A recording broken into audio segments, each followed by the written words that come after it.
heard someone told me something really awesome, and I love working with this crew because they were like guerrilla type filmmaking, DSLR. They were they make films that are like the have you ever been to like Walmart or a gas station and you just see like a DVD of a film you never heard of? Like it's a D movie kind of film, and it's like it's like Clown Shark 5. You know what I mean? Yeah. Like those are those type of filmmakers. They make films like that. They have a distribution company that just pushes out these movies. Are they perfect? Absolutely not. But is there like love and passion for that type of like D movie, Z movie kind of shit? Like, yeah, you know what I mean? And I loved working with those. I was in act. I mean, technically I'm on Tubi. It's on. There's one of those films are on Tubi, and it was really great to see me on that film. But like, we were talking earlier how we measure success being on Tubi. yeah, You're that's successful. it. I watched man. Tubi. I was like, I watched it. It was late at night, and I was telling Natasha, and she was sleeping, and I was like, I made it. I'm done. I'm good. I never have to act again. But what was great about it was he told me the movie is made 3 times in pre-production, during the filming, and then when you edit it. You know what I mean? And I thought that was like the coolest thing anyone said, because it was so true. At that time, I was making films myself, and I'm like, oh, that makes sense. You write it, you have a vision for it, you start filming it, and then new things, creative people start, that's where the art starts come to life. And then when you get all the film and you start editing, you're like, oh, I had this vision like this, and like now that I have the film, and like, oh wow, like a happy accident. You're like, oh great, I can do this instead of that, and then like it just flows so much better. So you're making the film like 3 times actually, and it's one of the funnest experience you can have when you make a movie. I think honestly, like taking the time to take like 6, 7, 8 months for a short film, if you care about it enough, and you want it to be presentable, and you want it to be something you're proud of, you will take that time. And if it doesn't get a premiere, it doesn't, like Hombre de Gaza never got like a premiere. It got a premiere at the bar, but it's a bar. But it never got that like moment. And I did once at the Ryan's event. He had he held a event at the church, but when he played it, the volume was like low. And that was it must have been an editor, and it must have been a me, but like he was so kind and gracious to just raise the volume up, because he had the control. He had the control to do that, and I was just so like all the anxiety went away, and then like people really got to enjoy the film and love the film for what it was. And I was like, oh, that was like a really good moment. But like Hombre never got like a real like theater premiere like Blue or Juliet or Umbra. So like that's, so that was always something I wanted for it to happen. But, getting to see, your films up there it's like just a really good feeling. And it shows when you end up showing it at a theater, and like people see it and they're like, damn, this is why it took a year to make, like same with Borrowed Time, like that took 11 months, but it shows, like you can see that, and you're like, holy, like wow, like the blood, the sweat, the tears, the cold nights, like those, it shows in that film. And same with like Julian and Delta, like the hours spent in rehearsals. I rehearsed with those actors so like a lot. When I got them casted and hired them, I rehearsed with them, and we rehearsed maybe twice a month before we started filming. And then we were finally together before like actual filming, and then they rehearsed some more, and they got to like know each other even more, and like you can really feel the connection with them when you see the film, and it's like one of those moments. And then I think the only quickest turnaround I had was when I made Blue, because we wanted to premiere another film for the Guardian Film Festival, and I was just like, Chris just got this new red camera and he really wanted to use it. And I was like, man, let's just make this film. And I'm like, what am I going to make this film? I had the image of like a couple in a train. I wanted to try, like, let's film in a train. And I was like, well, why are they in the train? And I'm like, because she's about to get an abortion. And then the story just wrote itself, and I was like, oh, wow. Like, and like, that was the first time I ever, like, when I used to rap, Yeah. My best songs were the ones I made in 5 minutes. Now you say your best songs are the ones you made about abortions. No. But like, I love Blue. Like, I really love Blue. What does that film mean to you? It was it a lot. Every time I write something, there's always a little piece of me in that. That was that story was about someone I knew that had to go through an abortion. And like, I wasn't the father. I wasn't the father. It was like a friend of mine who just didn't step up, right? And that person that was affected was really close to me, and I really loved her. And I was like, if he's not going to help you go through it, I will. I will step up. And it affected me a lot. You know what I mean? So I wanted to write that story and kind of I was just like, yeah, like I can put this part of me that I've always held and put it in a story. And I just hope that someone can resonate with it. You know what I mean? But at the end of the day, like, I really loved, I mean, Chris doesn't like that project too much. I don't know why. Really? Yeah, like, and not because of the writing. It's just because of, he's a perfectionist himself. So like the cinematography wise, but I think it's like one of his best works. You know what I mean? Because it was just such a simple story. And it's such a simple, and it was like, because all of my other stories depended on some sort of, Julian and Delta was just like a high stakes situation, I don't know what the word for it. It's like fiction, like it was fiction, like It's for a sure. genre movie. Right? Whereas like Blue is just kind of, it can happen to anyone. You know what I mean? Like that can happen to anyone.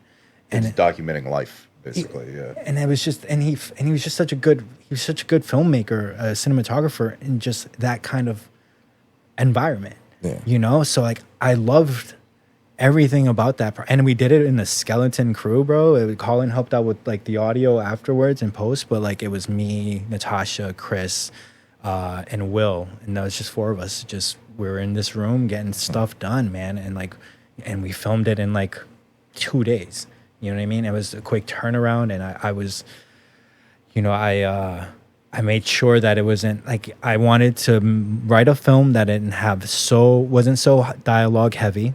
We can really focus on like the cinematography, the framing, really see if they can speak the emotions through their eyes. So it really was a lot of trusting the actors, and they were like kind of still green to everything, but like they really put a lot to it, and yeah, and like I don't know, I'm really proud of it, and it bums me out. Like I was just like, yeah, like Blue was something I kind of expected to kind of be like festival.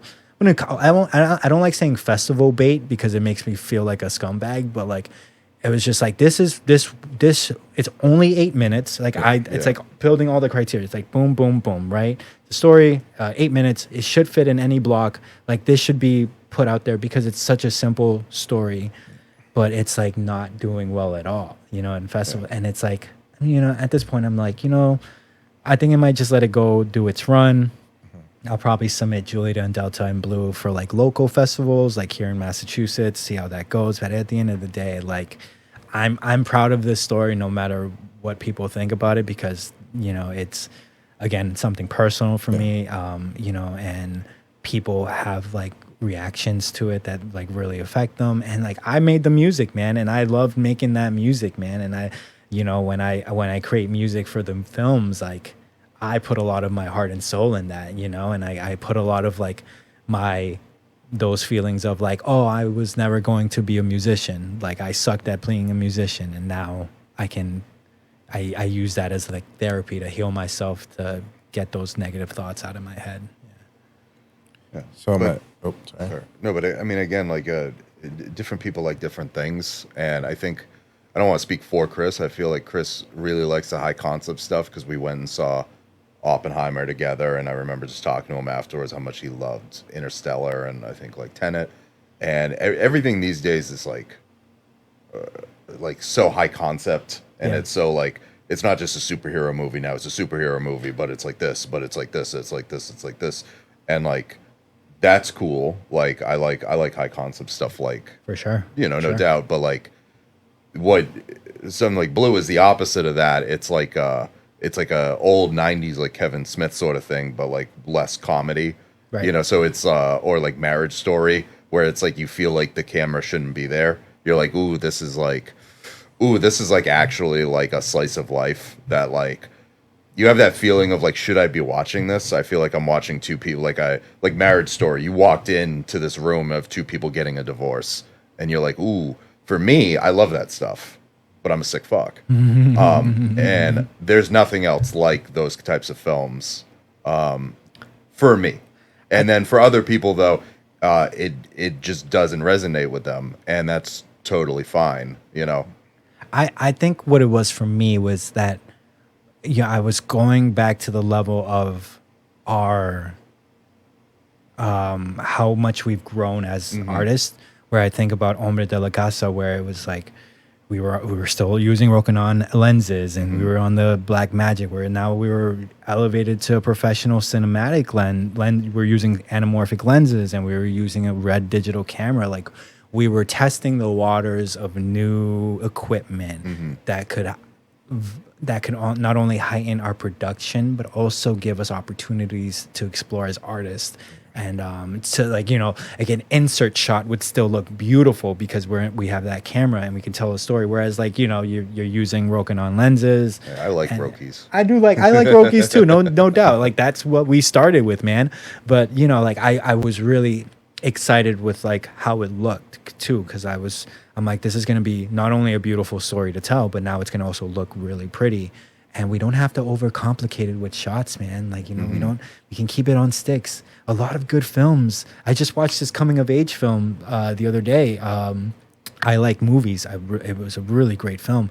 And there was maybe one or two good like panning shots, maybe some dolly stuff, but all of it was on sticks, man. And like, that's fine. Like that's how you make movies, and those win awards, or those get the recognition or distribution. And you know, like when I did Blue, I think I'm pretty sure I was close to 2 years clean at that point. But there was a lot of clarity in my head, and there was a lot of like I wouldn't say ego, but the need to impress or the need to validate. I was starting to get into surfing, so I remember because I said I was like, I really just want to surf, man. And like, I was comparing a lot of my life things with surfing. Like, you know, like, oh man, I don't need the validation of others, man. Like, because when I go out there in the water, fucking waves don't care about my future, my past, my present. They'll swallow me whole, man. Yeah. Neither do the white sharks either. Yeah, I know exactly. You remember, like, you throw your ego out the way when you start swimming in like frigid cold water and trying to make sure that you don't drown or like, you know, you don't like die. Yeah. But like, so like I had this weird spiritual kind of freedom of like, yeah, whatever, man, you know? And that's like, when I made Blue, I was just like thinking of that kind of same mindset where I was like, yeah, man, like I don't think we don't need to impress people. I think we just need to tell this story and just make sure that we let's practice our storytelling through the actual visual aspect of it. You know what I mean? Like we do that, we practice that, and then we get better at it, and we just get better at it. You know, like that's why the story doesn't have a lot of dialogue in it. You know, it's really straightforward. And it's all about the action, the emotion. Exactly, the moments in between, the silence. Yeah. You know what I mean? Like that's kind of what I was trying to practice, not only as a director but as a writer too. Like what can be said without being said. And it was good. It was good writing because I finished that like script in like 2 or 3 days. I was really inspired. I was like, it's a lot of an abortion, and I'm like, you know what's crazy about an abortion is sometimes the girl wants it and the guy doesn't. But in this situation, the girl is actually being really smart about this, and she's like, no, we can't have this kid. And the guy for once is like, no, I think we need like, I want a kid. I want to be a father. Like, and it speaks to like the, you know, like fatherhood, I guess, right? Maybe that's something I'm projecting, right? Like I wish my dad was that guy who wanted me, you know? And maybe that gives some sort of like hope for the guy who watches this film. He's like, damn, I wish my dad was like that, you know, like that would have been cool. Or like a guy can relate to it, you know, or a girl can also relate to it as well. Like, yeah, I wasn't ready for a kid, and I think we have the rights to do whatever we want with our bodies. You know what I mean? Mm-hmm. Blue is you know, it's funny because I came up with the name because it's actually my cousin's son's name. His name is Blue, and I love the name. And he's such a little goofball, and he's so like, he's like the cutest kid. But like I love the name because it also represented so much. Like I don't want to call it much of a social commentary kind of short film, but like Blue is a lot. Like we're talking about politics, we're talking about you know, the color blue is for boy, the color pink is for girls. Like there's just a lot of like symbolism, metaphors, or whatever you want to call it, that really resonates with that. And like I really just kind of wanted to practice with that and see what I can do as an artist with like messing around with like social commentary pieces and seeing if I can, you know, say what I want to say and represent the way I want it to be represented. And again, using like being very diverse in my film and casting the right actors. And sometimes it's like, yeah, you know what I mean? Like as much as I'd want like the next Latino, Latina, black actress, Asian, whatever, like sometimes, and Collin always has to remind me it's who fits the role the best and who can do it, you know? And that's kind of where we were at with the film that we're doing now. Is Enough was technically, I really wanted like an Asian and Latina actress on film, and I wanted them to work together, but like it just kind of didn't work out that way, you know what I mean? And I wasn't trying to, you know, I'm like, no, I need to have this, I need to have that. I was like, nah, I think I just need to tell the story, and whoever is good enough to tell the story, they deserve the part, you know. So Before we dive deeper into that, Sure. I kind of want to know the history between you and Collin, but from your perspective. Like, what does he mean to you? What's your relationship? I know you guys have like a business together in a sense, or a partnership, if you may. yeah, I mean, my perspective, Collin, Like, where did you guys met at school, right? I met him. We met on that track Track. on my birthday. No, actually, you know, when we really met was actually when we filmed the At that house. No, at Fitchburg. Yeah, at the track at Fitchburg, right? No, in the classroom. We had a different DP at the time. Oh, day one. Day one, yeah. Oh, you were there. I don't know Okay. if we like talked to each other because he was Okay. so cool that I was very like, I don't know if you'll like think I was cool too, like, you know. And then we got, and then it was when we were. Because I was probably with Marissa, hanging out with Marissa at the time, and we're very intimidating. Yeah, We are very cool. But for me, Collin is someone who inspired me to, yes, be the filmmaker, but also grow up. Yep. Because I needed to grow up. You know, I was doing a lot of things that I you know, we were doing in the past that was okay, but like he was growing as a person, you know, and like I just wasn't caught up yet, and I did things that like embarrassed him, embarrassed myself, and you know, that time that we separated, like that a bit of the falling out, like was a wake up moment for myself, where I was just like, oh wow, like you know, there are a lot of complexities between that, but I put myself in a position where like I wasn't, like I could say like, no, that didn't happen, but I messed up the trust already. Yeah. That like it's like, okay, well, you know, if you didn't do A and B, then I would believe you, but you did A and B. Now here we go at C, and now, you know, I gotta let you grow. Like we gotta separate, and you know, we'll meet again in the future.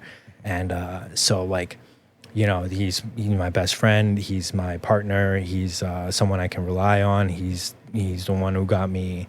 You know, I got myself clean, but like there's one of those people that were. Yeah, but you get yourself clean. No, I got Like, myself come clean. on. Oh, for sure, 100%. But you know, there was the motivation, right? There was the idea of like, you know, I want this guy back in my life again. I don't want that to be a representation of all the relationships I'm gonna have, right? If I treat this one like, because friendships, you know, keeping a friendship takes work. You know what I mean? It's like a marriage, right? You want to work at it, and if you screw up and you acknowledge that you screw up, and you want to fix it, and if it's still fixable, then why not fix it, right? And if it means that it's going to benefit you in the future, right? Being clean and staying sober and getting some clarity in your brain, Like, I mean, that's kind of a plus, man. And then like, so you don't want to like, you know, like you can get mad at someone for so long, but like then you just kind of miss them, you know. And I missed him a lot. So Yeah, but you know, I mean, I have my own issues too. Something I don't know if I said this in the last one, but it was like a year ago. I had this coworker who he only worked there for like 2-3 weeks and then got fired for some bullshit that nobody wanted him to get. It was so stupid, but he had these one-liners that was like a movie character. One time with me, he said, he's like, your thing is, he's like, your thing, it's like me too, but like your thing is, it's respect and loyalty. And he's like, that's so important to you. And if somebody fucks with either of that, like, it's like, they're like, you know, you just want nothing to do with them. And I think that is true. But the problem is like when you experience that, or you experience like a shitty friend or an abusive friend or like an abusive relationship, it makes you very irresponsible, where you become like, I don't want to say trigger happy, but like if you ever been in a romantic relationship, you get cheated on, and then you start another romantic relationship with someone, but you haven't done the internal work yet, and they say something totally innocent, right? Mm-hmm. But it reminds you of something your previous ex said, and then you're like, oh, she's cheating on me. That's your problem. Yeah. That's not their problem. And that means that you didn't do the necessary therapy, you know. So I obviously made mistakes too, but like I remember seeing Marco after we hadn't spoken in a while at a premiere, and I just bumped into him, and he was like, hey man, I'm healthy now. And I don't give a shit about me premiering whatever I was premiering. That was the best moment of like that whole year for me. Mm-hmm. And to see that he didn't want to fucking kill me. You know what I mean? Yeah. Or at least not primarily. You know what I mean? And I remember I gave him a hug, and I was like, why don't we talk about some stuff? And I walked away, and I walked up to, again, Marissa, like a little ghost. She was just like, you hugged Marco. And I said, he just looked at me, he said, he's healthy now. And her face just changed immediately, and she was like, good for him, you know? Yeah. I mean, I get emotional thinking about it a lot, honestly. It's because he is one of my closest friends. And, like, I have friends that, like, you know, I've grown up in high school, grade school through high school. And, like, you know, they're great people. But, like, at the end of the day, like, who am I going to be? Who's going to be, like, my best man at my wedding? Like, mm-hmm. This guy, you know, if it's, like, my nephew when he gets out, right, it'll be, like, who's going to be, like, the groomsman. Like, you're going to get the first call, right? But it's one of those situations where it's, like, you know, like, I have someone that I can go to and, like, just, we can talk about films, or then we can just vent. You know what I mean? Yeah. And, yeah, like, that moment was, I was, like, really nervous, right? Because I was scared. I was like, is he going to, like, believe me? Is he going to get, like, I was so anxious. I was, like, really nervous because I was, like, and that's how much I realized how much I loved him, where it's just, like, damn, like, I really hope we can get back to this friendship that we had that was so strong and that was so creative, and we inspired each other. He inspired me a lot, you know what I mean? Like, and then for him to hug me and get that, like, okay, cool, like, it's going on the right track. I'm doing the right thing. Like, I don't need to get clean for anybody else, but this is the gift of recovery. Like, relationships come back it's again. Like, I mean, I've always said Avatar: The Last Airbender is the best show ever. And it's Iroh and Zuko reconciling. It's like, I was never mad at you. You know what I mean? Yeah, that part always gets me. Yeah, but, you know, that's their whole season of him not talking. I know, and that's how it was. There was a whole season of, it was, how many years, man? It was maybe like a year or two, I feel like, because the mime, like 13 months. Yeah, it was a good chunk of time, man. And, like, you know, we were gonna film the mime together, and, like, that got scrapped because of, like, my my lack of awareness. You know, I'm actually, I pride myself in my self-awareness a lot. Like, I know, but, like, this was times where I was just like, oh, it's okay to be this guy who still wants to party and still want to act a fool, and, like, all my friends are like this, and, like, they aren't. They're growing. You also need to grow as well, because this lifestyle, left behind, you're gonna get left behind, or this lifestyle is just gonna kill you. Because I have a very addictive personality, so, like, if I don't get my shit together, then that's gonna come a knocking, bro. You know what I mean? But it was a lot of motivation, right? And a lot of like, there was definitely a lot of ego after we had our falling out from my end. Like, I'm like, I don't need him. I got this on my own. And like, some of that ego drove me to, build the production company and go do things to prove to him that I can do it. I don't need you. But at the end of the day, I missed him so much that I'm like, I need him. I need my bro. I need my friend here. I need advice. I need help. I need someone to read my scripts. I need someone to be a producer and tell me like how to be a better, guy on set. So yeah, like that's kind of how I see our like relationship is brotherhood. Because you guys are partnered up as like, I don't know what you would call it. Oh, Producers. we have separate companies, Separate, but but you the work cast together. and crew is, or at least the crew is for the most part, Right. almost 1-to-1. Because I mean, again, I just one of the worst things about freelancing is the anxiety, especially as an introvert, of just playing Russian roulette with whole new people all the time. And on film sets, I've met like some of just the coolest people ever. It's amazing.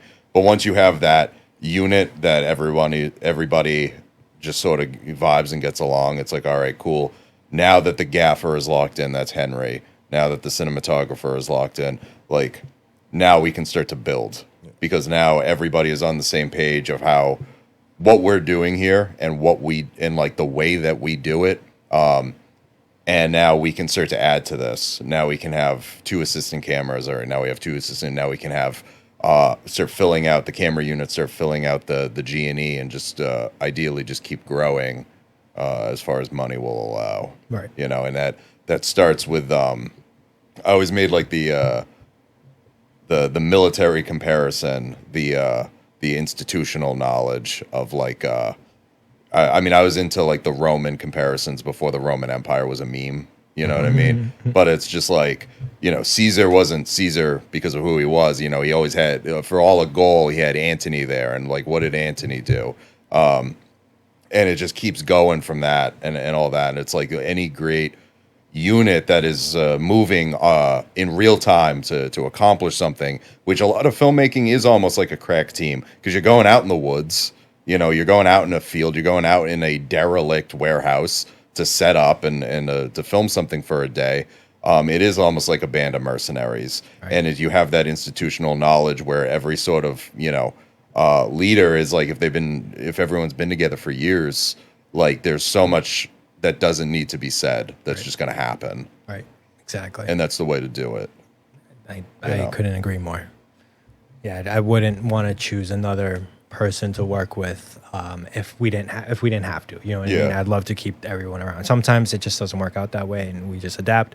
But if you have your core team, your core members, your film family, your film, yeah, for sure. I mean, I would consider, for sure. I mean, we see each other. I see Collin the most, and I'll see Chris like a good amount of time. But like when we all get back, when the gang gets back together, like we make some magic, and we all kind of just know how we work around each other, and it's okay to not be the smartest guy in the room. You know what I mean? If you're the smartest guy in any room, you're in the wrong room. Pretty much. I tend to surround myself with people just smarter than I am, and I just kind of rely on my ability to be a leader or ask for help. Because good leaders ask for help. So that's kind of the vibe. It's kind of the vibe for sure.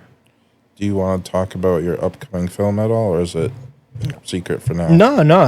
Enough is a story about an LGBTQ couple on a beach, and they are reflecting and talking about their relationship as a meteor is hurtling down on Earth.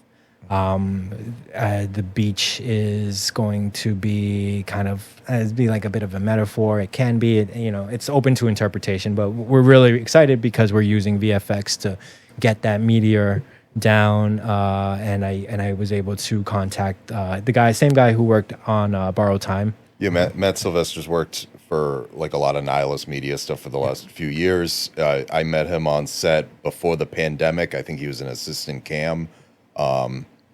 and I saw his work on social media during the pandemic. I hit him up, asked if he would redo the Nihilist Media logo for me, and that whole process was just so amazingly professional and like it looked great. And I was like, hey, what else do you do?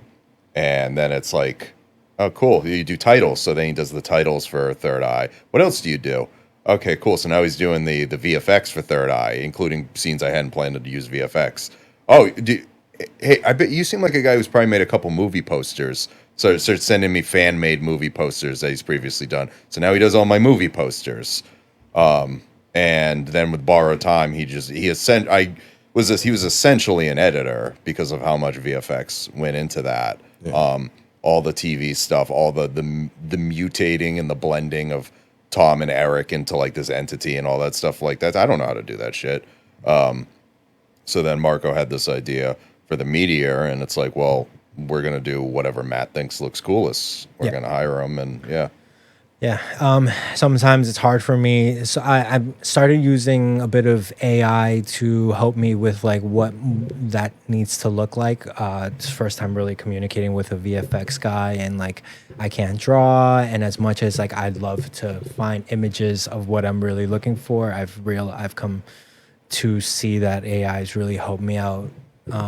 Just like, you set up a prompt, kind of like you're writing a script, and it, surprisingly kind of pops up the image that you're like looking at. Sometimes it's a bit of trial and error, but like generally a lot of the inspiration for what I want that to look like is done through the some AI engine. Yep. So that really helped out, and we're really excited. We're doing a couple shots in New York. Gonna do the beach stuff. We're filming the interior stuff here in this apartment. And then we're trying to figure out like an acting class scene where we just need to find a location. But yeah, no, the story's a really beautiful story. The casting process has been probably as like very obstacle heavy as I've ever experienced before. We had an original actress. She had to drop out for family reasons, so I had to cast a new actress. And I was able to find someone in the nick of time.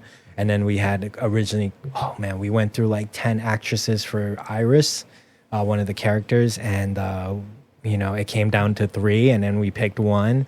And we started working with her, and then she had a schedule conflict. One of her films got accepted to LA Shorts, which is like, awesome. But she has to be there to see her film. And then in the case that they win an award, like the award ceremony, she wants to be there. And you have to respect that. Like I respect, as a filmmaker, like, hell yeah, go do your thing. Like, so I had to recast. And fortunately for me, Danya kind of stepped up, and I really favored her anyways. I don't know if I should be saying this, but there was just a schedule conflict on their end as well. So I was just like, well, this one's a lot workable. And, I think my heart was telling me like something like this is going to happen. So if it does happen, go with what you originally really wanted to do. And sometimes the world works in a mysterious way, and it did. And I'm like, oh, sick. Cool. I'm going to call Danya and see if she'll want to work with us, and so that was really great. That was awesome. And so we're kind of in the middle of like pre-production right now. We're just getting stuff together, and hopefully get this done. And after this will probably be the last short film I do for a little bit, and then we're gonna go right into the feature, which is found footage mockumentary. Is that the horror thing that you were talking about? There's two. So I have one original horror called Bippy and Friends.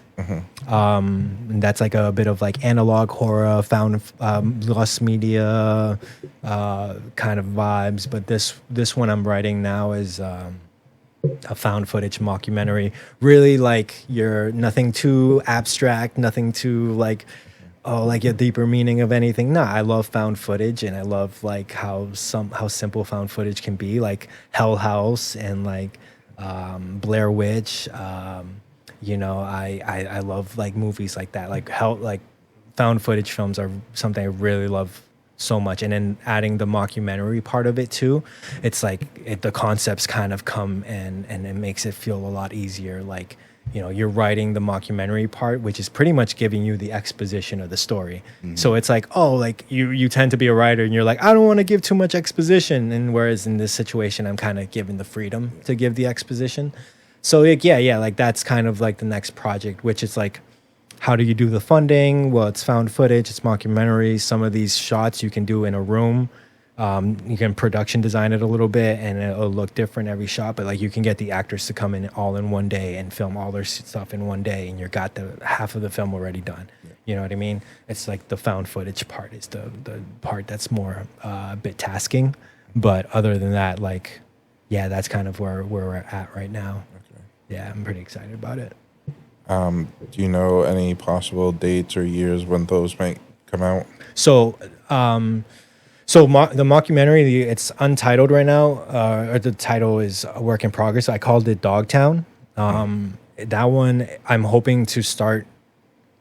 The script should be done really soon, but I'm hoping to get like a pre-production meeting after I finish Enough, the short film that I'm working on now. I kind of want to get right into it. Because I took after the Guardian Film Festival, I said like, hey, I'm going to take a break. I'm going to go surf. I'm going to go just not worry about film stuff, but I still got kind of dragged into film stuff. I acted in this film for Rob Levinson called Ramirez. That took a bit of a chunk of my time because I really needed to work on being Richard Ramirez. So I really actually put a lot into that role. But yeah, I found some time to surf, but then I ended up missing doing the film stuff. So I think I'm giving it like, I want to build a pitch deck. I want to do a crowdfunding website for it. So like, I'm hoping to raise maybe 15 to 20K for it. But by the time we get like late 2026 is kind of the goal. Okay. If I can fund it myself if I save the money for it. But like I think it's like super doable. You know what I mean? Like we don't need any crazy setups, crazy equipment. And like it's found footage, man. Some of the like, Skinamarink was made for like 15K, and that like the return on investment of that was insane. You know what I mean? Same with Blair Witch and Paranormal Activity. Even Saw was made. Yeah, that was crazy, right? So it's one of those things where it's like, like if your feature is good and it's worth it for sending out to festivals, because those are the opportunities where it could get picked up and distributed, or it can go right onto Amazon or Netflix or Tubi. A lot of original shorts are in Tubi. So like original features are in Tubi. So like, like that's kind of the goal, right? We want to just establish ourselves as filmmakers and just keep being able to do what we do. And if we can, if I end up being the found footage guy because I can make it and still add some artistry, a message to it at the end of the day, then like I'm okay with that. I've always joked around that if I became the next director for all the Sharknado films for the rest of my life, and I still made like a living and didn't have to work like the normal 9-to-5s, and I just had health insurance and just filmed Sharknado 85, the hunt of the shark, like I would be pretty content with my life. You know what I mean? Like, what it is that saying 5 for them, 1 for me kind of thing. You know what I mean? Like, I'll do all those films and then I'll make a film that I love to do because I will be able to fund it and don't have to beg people or investors for money to make the films. So, those kind of things I think about for sure. I got 2 more questions for you and then we can wrap up. Sure. What are some of your influences aside from yourself in your personal life? So as like for film? Yeah. Robert Rodriguez for sure is one of the biggest inspirations for me. I would say James Samuel. He directed and wrote the music for The Harder They Fall with I'm blanking on the actors, Idris Elba and there's another actor in it. And then he also wrote The Book of Clarence, and his music is, if you ever get a chance to see any of those films, like he's actually the brother of Seal, which is kind of a crazy fact. But like he writes these movies that I really love, and the music just has been such a big inspiration for a lot of my music. So like I always go through phases of like who I love, but like those top two filmmakers are been my biggest inspiration so far. Yeah. And then I want to say thank you both for coming on the show. Yeah, man. Thank you again, Colin. Yeah. We'll hopefully have you on again, Marco. Oh yeah, for sure. 100%. And where can people find you, or what do you want them to see? Yeah, no, they can find me on my Instagram at Soul Profit. Hold on, I got it right here. Take your time. Because usually at Soul Profit Productions, and that'll have them go right into my my own personal account. We're building out. I do have a website. I built this website out so I can show it to for a job. Yeah. But it has all my films on it. Yeah. So like I don't want to promote it just yet until all the films are Fully on there. fully on it and stuff like that. But it was just for like a job because they wanted to see my portfolio. So we have that. But yeah, they can find me at Soul Profit Productions on Instagram, and that's the best way to find me and get in contact with me. Yeah, for sure. And Colin, do you want to replug anything? No, Nihilist Media and Instagram. That'll lead you to all the horrors. All right. Thank you for listening. Thank you guys again for being on here. I enjoyed my time with you. Yeah, man. Thank Thank you. you for welcoming me into your home. I appreciate you and all your work. Yeah. Yeah. And that will be the end. All right. Peace out. Hell yeah.